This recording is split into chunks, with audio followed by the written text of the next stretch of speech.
Welcome back to 50 Studies Every Neonatologist Should Know. I'm Dr. Adnan Hadid. Today we're looking at study number 20, the vitamin A supplementation trial, run by the National Institute of Child Health and Human Development Neonatal Research Network, published by Tyson and colleagues in the New England Journal of Medicine in 1999. This is one of a small handful of therapies ever shown in a randomized trial to reduce bronchopulmonary dysplasia in our tiniest babies. It's also a fascinating story about why a proven therapy still struggles to make it to the bedside. Let's get into it. Here's the line that anchors this whole trial. The authors concluded that their findings support using vitamin A supplementation for extremely low birth weight infants who need early respiratory support. That's a confident statement, and it was backed by a genuine reduction in a hard outcome. But notice the phrasing. It's targeted. It's about babies already on respiratory support in the first day of life. As we'll see, who exactly benefits and how much became the central debate for the next 25 years. Keep this quote in mind, because the gap between what the trial showed and what clinicians actually do is the real story here. Let's frame the question as a clean pico. The population was extremely low birth weight infants, weighing between 401 and 1,000 grams, who were already on mechanical ventilation or supplemental oxygen at 24 hours of life. The intervention was intramuscular vitamin A, 5,000 international units 3 times a week for 4 weeks. The comparison group got a sham procedure, no actual injection.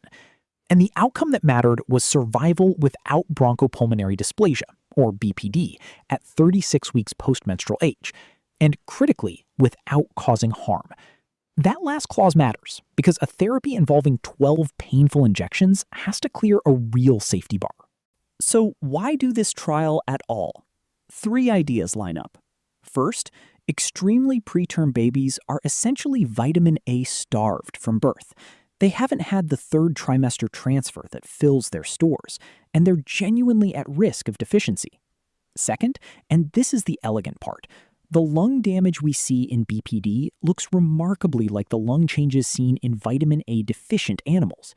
Vitamin A is essential for normal airway and alveolar development. And third, at the time, we had almost nothing proven to prevent chronic lung disease in these infants. So there was a clear biological rationale and a desperate clinical need. That combination is exactly what makes a trial worth running. Here's the trial at a glance. It was published in 1999, though enrollment actually started back in 1996.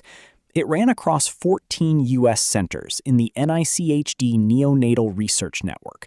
So this is a large, multi-center effort, not a single-site study. 807 extremely low birth weight infants were randomized.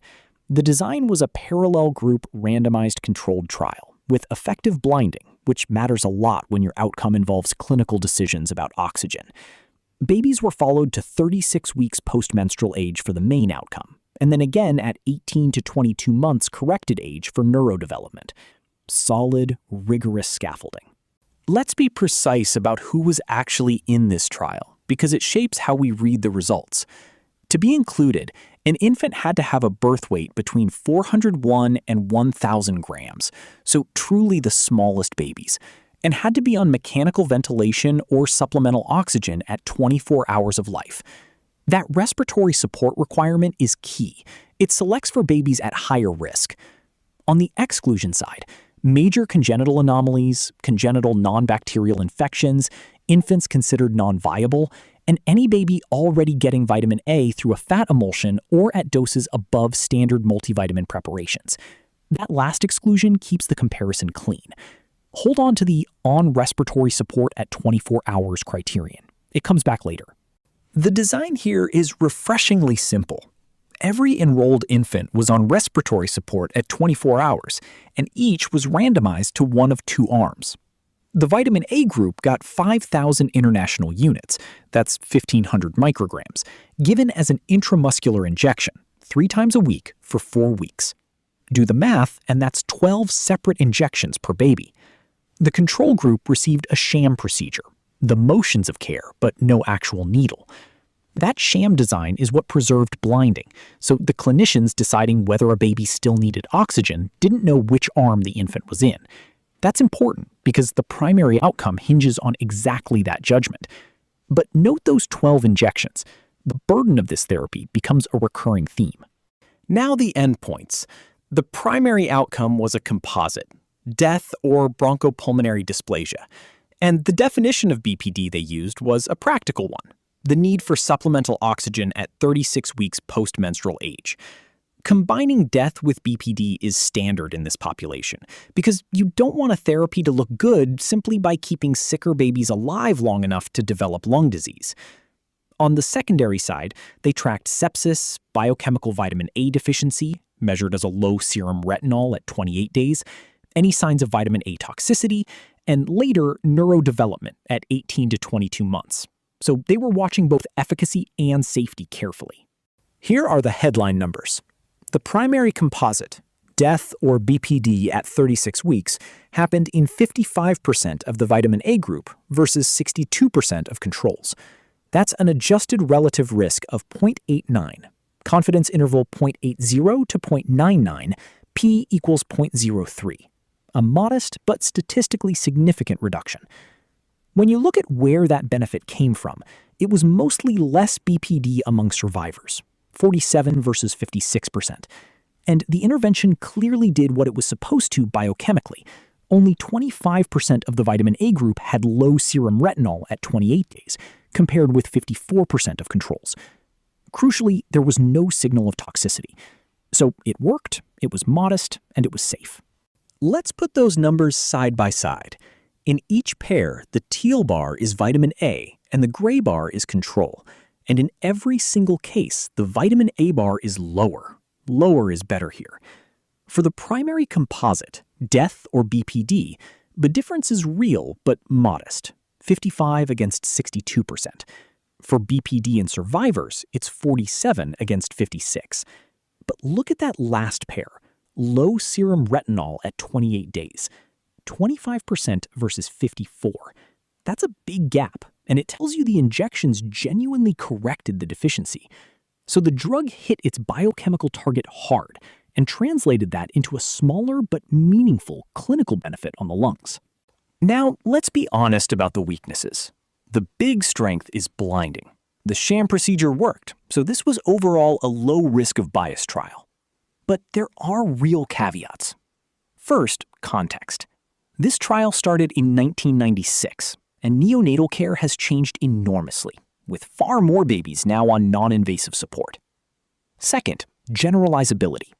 Later evidence suggests the benefit is mostly in infants who start with genuinely low vitamin A intake.